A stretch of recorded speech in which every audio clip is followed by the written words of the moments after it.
প্রধান উপদেষ্টার কাছে বলবো, এখনো 5 ঘন্টা সময় আছে, 4.5 ঘন্টা সময় আছে, আপনি 5টার সময় আসবেন। কি আপনি জাতিকে পড়ে শোনাবেন? আপনি দেখবেন কোন ষড়যন্ত্র, কোন দলের ইচ্ছার প্রতিফলন যেন এই জুলাই ডিক্লারেশনে না হয়। আপনি প্রয়োজনে সংশোধন করুন, তা না হলে বাংলাদেশের চিত্র কিন্তু বদলে যাবে।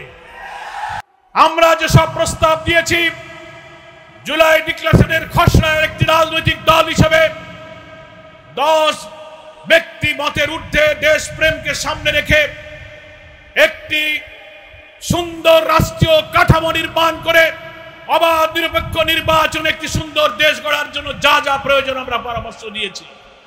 আমরা আশা করব আজকে বিকালে যে জুলাই ডিক্লারেশন পড়ে শোনানো হবে, কিছু কিছু রহস্য সংশয় তৈরি হচ্ছে, কোন চাপে, কোন দলের চাপে যেন সব দলকে উপেক্ষা করে কোন একটি দলের ইচ্ছাকে যেন প্রতিফলিত করা না হয়।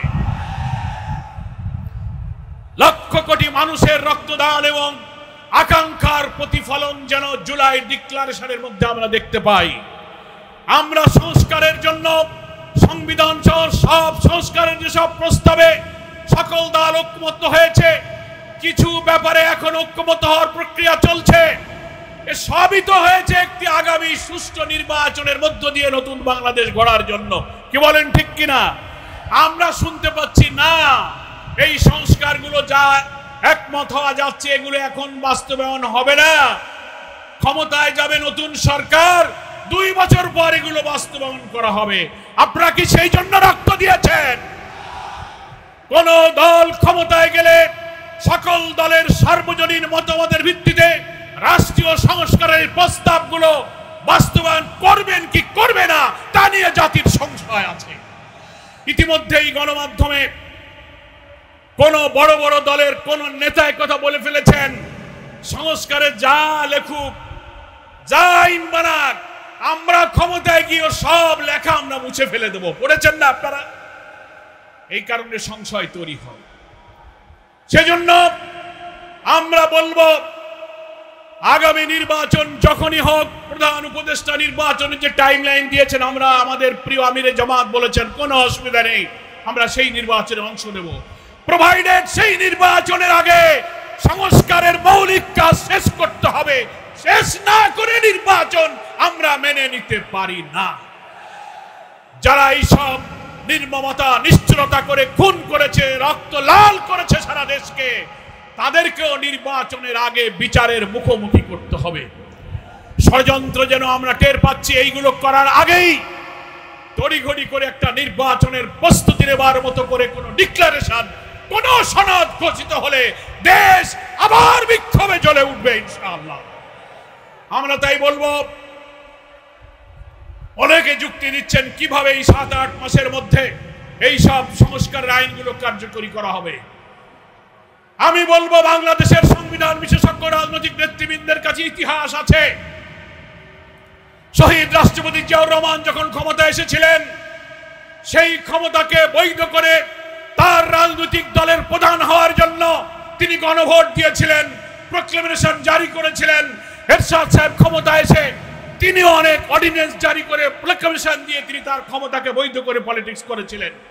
ফলে পার্লামেন্ট না থাকলেও গণভোটের মাধ্যমে, তারপর স্বাধীনতার পর প্রথম যখন কোনো সরকার ছিল না, সংবিধান ছিল না, সেই নির্বাচনের পরে লিগাল ফ্রেমওয়ার্ক এলএফও জারির মধ্য দিয়েও সেখানেও সরকার এবং আইন তৈরি করা হয়েছিল। ফলে লিগাল ফ্রেমওয়ার্ক, অর্ডিন্যান্স জারি করা, রেফারেন্ডাম, গণভোটের মধ্য দিয়ে অনেক অপশন আছে।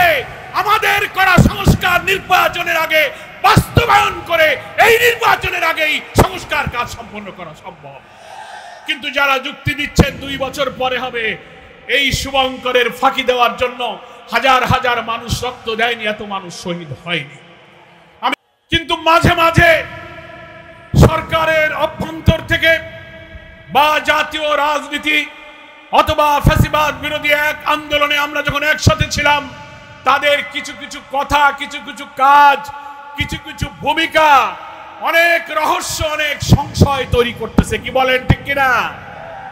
আমরা সরকারের গঠিত জাতীয় ঐক্যমত্য কমিশন, ন্যাশনাল কনসেনসাস কমিশন, যার প্রধান হচ্ছে ডক্টর মোহাম্মদ ইউনূস, যার কো-কনভেনর হচ্ছেন ডক্টর প্রফেসর আলী রিয়াজ, একটা অবাধ নিরপেক্ষ নির্বাচনের পূর্বে গুরুত্বপূর্ণ রাষ্ট্রের কিছু অর্গানের সংস্কার না হলে নির্বাচন নিরপেক্ষ হবে না। এই দাবিতে বাংলাদেশ যখন আন্দোলনে উত্তাল হলো, সরকার তখন সংস্কারের সিদ্ধান্ত নিয়ে ঐক্যমত্য কমিশন করলো। রাজনৈতিক দলগুলোকে পরামর্শ চাওয়া হলো, আমরা পরামর্শ দিলাম ঐক্যমত্য কমিশন বাংলাদেশের গুরুত্বপূর্ণ অর্গান, পুলিশ অ্যাডমিনিস্ট্রেশন, সংবিধান, জনপ্রশাসন, দুর্নীতি দমন কমিশন, নির্বাচন প্রক্রিয়া সহ গুরুত্বপূর্ণ সংস্কারের প্রস্তাব দিল।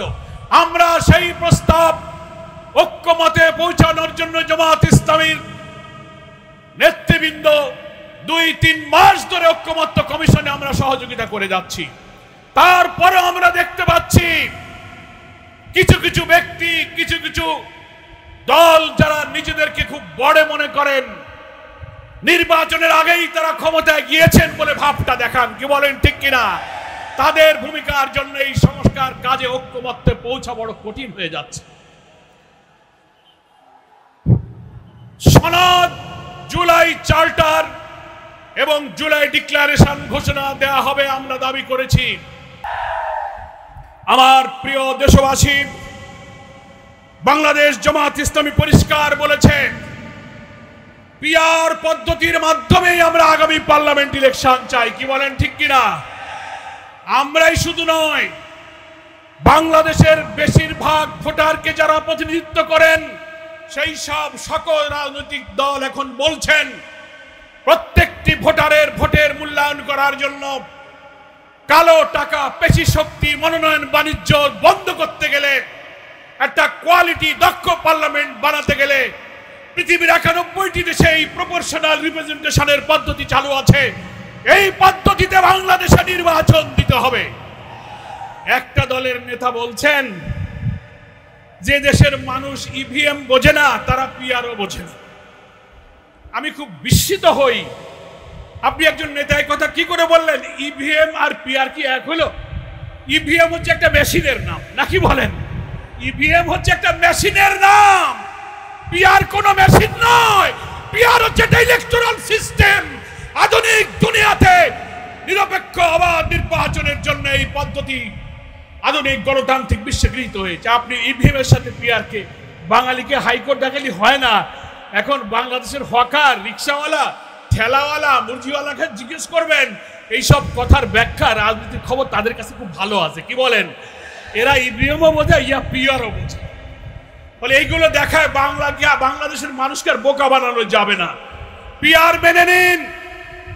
নির্বাচনের আগে সবার বিচার হয়তো সম্ভব হবে না, জঘন্য, ঘৃণ্য, নিষ্ঠুর অপরাধী কয়েকজনকে বিচার শেষ করতে হবে।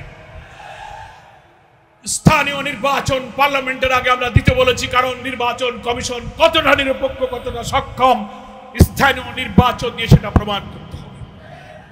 প্রিয় ভাইরা আমার এবং দেশবাসী, আমি বক্তব্য আর দীর্ঘায়িত করব না, আপনাদের কাছে আগাম আমি বলে যাই, আমরা 16-17টা বছর একটা সুষ্ঠু নির্বাচনের জন্য ধৈর্য ধরেছি, কি বলেন ঠিক কিনা? জেল কেটেছি, জীবন দিয়েছি।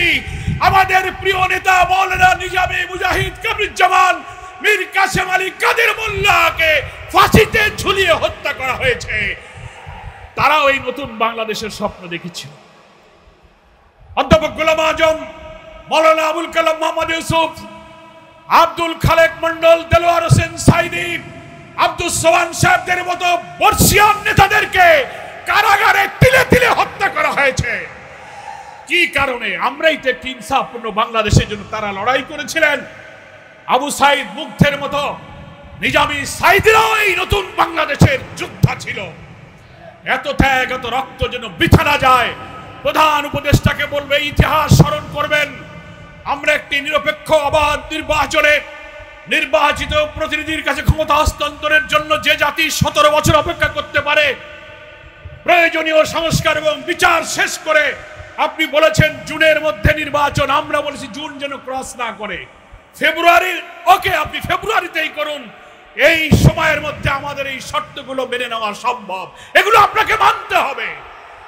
অহেতুক যুক্তি দিয়ে বাইরের চাপে দুর্বল হয়ে এই দেশকে যদি আপনি আবার একটি সর্বনাশা অন্ধ গলিতে ঠেলে দেন, আমরা আর রক্ত দিতে চাই না। অনেক রক্ত এই জাতি দিয়েছে, 52-তে রক্ত দিয়েছি, 71-এ রক্ত দিয়েছি, আমরা 24-এর জুলাইয়ের গণ অভ্যুত্থানে রক্ত দিয়েছি। এই রক্ত আর বারবার দিতে চাই না। এই রক্তেই সংগ্রাম হোক, শেষ সংগ্রাম মুক্তির জন্য। আমাদের এই যে নেতৃবৃন্দ বক্তৃতায় বলল, শিবিরের সেক্রেটারি জেনারেল, ছাত্ররা তো কোটার আন্দোলন থেকে এসে আন্দোলনে এক দফায় গেল।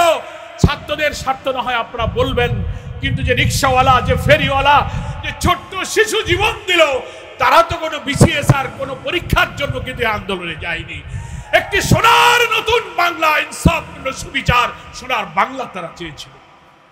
ডক্টর প্রফেসর ইউনূস, আপনি যেমন অন্তর্বর্তীকালীন সরকারের প্রধান, তেমনি আপনি ন্যাশনাল কনসেনসাস কমিশনেরও চেয়ারম্যান। আপনার কোটেই কিন্তু বল, কোনো আবেগে তাড়িত হয়ে, কোনো দলের চাপে, কোনো পরাশক্তি আধিপত্যবাদের চাপে আপনি মৃত্যু স্বীকার করবেন না। কারণ আপনি নিজে ক্ষমতায় আসেননি। আমরা জানি আপনার কোনো ক্ষমতার আকাঙ্ক্ষা ছিল না। জুলাই অভ্যুত্থানের বিজয়ী জনগণ এই রক্তাক্ত জনপদের তারাই আকাঙ্ক্ষা করে আপনাকে দাওয়াত দিয়ে নিয়ে আসছিল। কি বলেন? আপনাকে আমরা কনগ্রাচুলেট করেছি, এখনো ধন্যবাদ জানাই। আপনি বলেছেন, যা দুনিয়ার কোনো ক্ষমতাসীন ব্যক্তি বলতে পারেন, আমি তাও বলেছেন যে আমি দেশ শাসন করার জন্য আসিনি, আমি নির্বাচিত সরকারের কাছে একটি সুষ্ঠু নির্বাচন করে ক্ষমতা দিয়ে আমি বিদায় নিয়ে আমার জায়গায় চলে যাব। আপনাকে স্যালুট জানাই, কিন্তু তার প্রমাণ দিতে হবে। এই নির্বাচনে কারোর সামনে, চাপের সামনে আপনি মাথা নত করেননি, এটা আমরা দেখতে চাই। বাংলাদেশ জামাত ইসলামী আপনার পাশে থাকবে, এদেশের জনগণ আপনার পাশে থাকবে। সেই জন্য এখনো 4 ঘন্টা সময় আছে। আপনি মানিক এভিনিউতে যে জুলাই ডিক্লারেশন পড়ার জন্য প্রস্তুতি নিচ্ছেন, জুলাই সনদ হয়তো কিছুদিনের মধ্যে হবে, সেখানেও আমরা আমাদের সংশোধন দিয়েছি। কিভাবে আগামী নির্বাচনের আগে এই সংস্কার বাস্তবায়ন করা সম্ভব, ইতিহাস তুলে ধরে, সংবিধান তুলে ধরে ধরে ঐক্যবদ্ধ কমিশনে আমাদের নেতৃবৃন্দ সেগুলো প্রমাণ দিয়েছেন। আপনারা কোনো যুক্তি দিয়ে সেটা ভুল প্রমাণ করতে পারেননি। তারপরেও যদি আমরা শুনি এখন সব সংস্কার করা যাচ্ছে না, সরকার আসুক, 2 বছর পরে হবে, বুঝতে হবে শুভঙ্করের ফাঁকি। এই শুভঙ্করের ফাঁকি বাংলাদেশের মানুষ বহুবার বুঝেছে। স্বাধীনতার 53-54 বছর পর, অর্ধ শতাব্দী পার হয়ে গেল, আর কত রক্ত দেবে একটা জাতি? আমাদের পরে স্বাধীন হওয়া বহু দেশ, মালয়েশিয়া, সিঙ্গাপুরের মতো দেশ, যারা আমাদের পরে স্বাধীন হয়ে অর্থনীতি, কৃষি, শিক্ষা, শিল্প, বাণিজ্যে পৃথিবীর উন্নত দেশে পরিণত হয়েছে। আমরা শুধু ইতিহাস আর অপ্রয়োজনীয় বিতর্ক সৃষ্টি করে ক্ষমতার লোভে রক্ত ঝরিয়ে দেশকে আমরা অন্ধকারের গভীরে আমরা ঠেলে দিচ্ছি। আমরা উন্নত সমৃদ্ধ একটি নতুন বাংলাদেশ গড়ার জন্য আপনাদের দিকে তাকিয়ে আছি।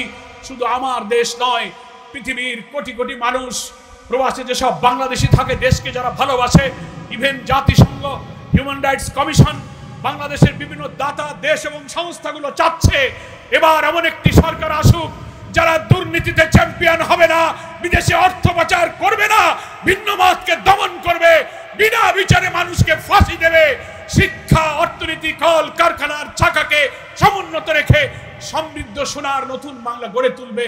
সেই দেশ দেখার জন্য সারা দুনিয়া অপেক্ষা করছে। কিন্তু গত বছর অর্থাৎ 2024-এর এই 5ই আগস্টের সকাল যখন আমাদের মনে পড়ছিল, রাজধানী ঢাকার সারা বাংলাদেশ কোটি কোটি মানুষের উত্তাল আন্দোলনে অগ্নিগর্ভ হয়ে উঠেছিল। আমার মনে আছে, আমি ডক্টর আব্দুল্লাহ মোহাম্মদ তাহের সহ অনেক জামাতের নেতৃবৃন্দ সেই দিন আমরা ঢাকার কেন্দ্রীয় কারাগারে আটক ছিলাম।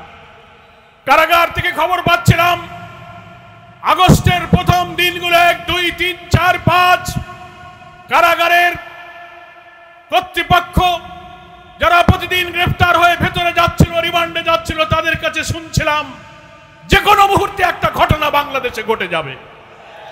কোটি কোটি মানুষ আন্দোলনে ঝাঁপিয়ে পড়ছে। রাজধানীর প্রবেশ মুখ দিয়ে সারা দেশের লক্ষ লক্ষ মানুষ শেখ হাসিনার ষড়যন্ত্রের কেন্দ্র গণভবনের দিকে ছুটে চলেছে। আমরা এগুলো শুনে টেলিভিশনের সামনে অপেক্ষা করছিলাম। কিন্তু আজকে 1 বছর পর মনে পড়ে টেলিভিশনের দৃশ্য, ভিডিওগুলো, ডকুমেন্টারিগুলো, ছবিগুলো দেখে আবু সাইদ মুগ্ধ কিভাবে গুলির পর গুলি দেখে দাঁড়িয়ে থেকে হাতটা চারিদিকে ছুটে দিয়ে গোঠলে পড়েছিল। সাইদ মুগ্ধ যদি বেঁচে থাকতো আজকের বিপ্লবের প্রথম বার্ষিকী দেখে সে আজকে আনন্দ উদযাপন করত। 5ই আগস্টের সূর্য উদয় হয়েছে বাংলাদেশে একটা আনন্দ উজ্জ্বল, একটা চমৎকার পরিবেশে, কিন্তু আবু সাইদ মুগ্ধরা নেই। পুলিশের এপিসি কারের উপর থেকে গুলি করে নির্মমভাবে হত্যা করে যে লাশ ফেলে দেওয়া হয়েছে রায়হানের, সেও বেঁচে থাকলে আজকের এই উৎসবে শরীক হতো। হেলিকপ্টার থেকে গুলি করে শিশু সহ যে মানুষদের হত্যা করা হয়েছিল, নিহত লাশগুলো পুড়িয়ে আগুনে ছাই করা হয়েছিল। আজকের এই বিজয়ের বার্ষিকীতে সেই সব নির্মম নিষ্ঠুরতার স্বাক্ষর জুলাই যোদ্ধাদেরকে আমরা গভীর শ্রদ্ধার সাথে স্মরণ করছি। হাজার হাজার ছাত্র ছাত্রী, নারী পুরুষ, শিশু, হকার, দিনমজুর, বুটে মজুর, কলি হকার যারা আহত হয়ে কাতরাচ্ছে, কেউ বিদেশে, কারো চোখ নাই, মাথার মগজ নাই, হাত নাই, পা নাই। আমরা যখন ডাকি স্টেশনে করে একটা ঘোরাতে ঘোরাতে আমাদের মাঝে এসে বসে থাকে। শহীদদের পিতামাতার কান্নায় আমরা কোনো সান্ত্বনা দিতে পারি না। আজকের বিজয়ের দিনে আমরা সেই সব শোকাহত, আত্মত্যাগী, গর্বিত শহীদ এবং আহতদের এবং তার পরিবারদেরকে আমরা গভীর শ্রদ্ধার সাথে স্মরণ করছি। মহান আল্লাহ তাআলা এই শহীদদেরকে সত্যি শাহাদাতের মর্যাদা দিয়ে জান্নাতুল ফেরদৌস নসিব করুন। যারা আহত হয়েছেন আমরা আল্লাহর কাছে বলবো, আল্লাহ তুমি আর আমাদের জীবনগুলো নিও না, এদেরকে বাঁচিয়ে রাখো। নতুন বাংলাদেশের স্বপ্ন এদেরকে বাস্তবে দেখে যাওয়ার তৌফিক দাও। এরা যেন বেঁচে থাকে, এরা যেন সুস্থ হয়, সক্ষম হয়। আজকের এই দিনে আমরা আমাদের প্রিয় আমিরে জামাতের জন্য দোয়া করব, যিনি এই জুলাই আন্দোলনের সময়ে মূল পরিকল্পনায় সারা বাংলাদেশকে ইসলামী আন্দোলনের কর্মীদেরকে ফ্যাসিবাদ বিরোধী সংগ্রামে ঝাঁপিয়ে পড়ার নির্দেশ দিয়েছিলেন। সেই ডাক্তার শফিকুর রহমান অসুস্থ অবস্থায় এখন হাসপাতালে আছে। দেশের এবং প্রবাসের কোটি কোটি মানুষ তার জন্য দোয়া করেছেন, অস্ত্রসিক্ত হয়েছেন। আমরা আমাদের রবের কাছে প্রাণ ভরে শুকরিয়া জানাই।